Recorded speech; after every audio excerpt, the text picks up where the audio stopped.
She walked for what seemed like forever, and then came across what she thought was the peaceful garden. It looked different at night, or, she should say, early morning. She sat for a while on one of the benches, but didn't feel peaceful. A number of thoughts ran through her head.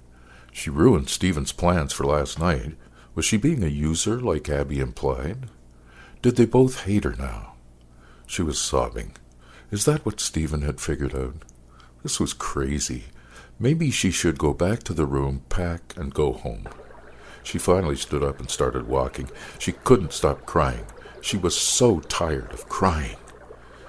What had come over her? She would be so much better off to go back on her own and close her heart again to everyone.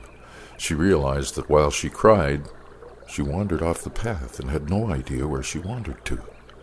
She started to talk to herself. Great, I don't know where the hell I am. She was still crying, and it was still dark. She couldn't have just gone home. Why had she come out here? Now she couldn't find her way back. If Stephen had been angry at her last night and then found out today he had to waste his time looking for her, who knows what he would do? She tried to pay attention but was frightened. The more frightened she became, the more she cried, and the more desperate she became. Could that be what was in her relationship with Stephen as well? Desperation.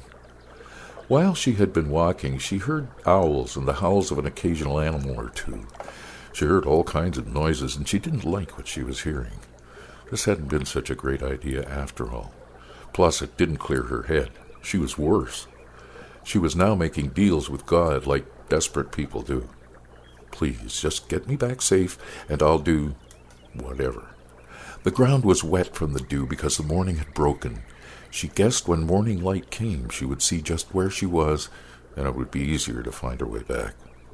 Just as she thought she'd soon be able to see, her runner slipped on a rock. She screamed as she rolled down an embankment. She screamed Stephen's name. Then all she saw was blackness.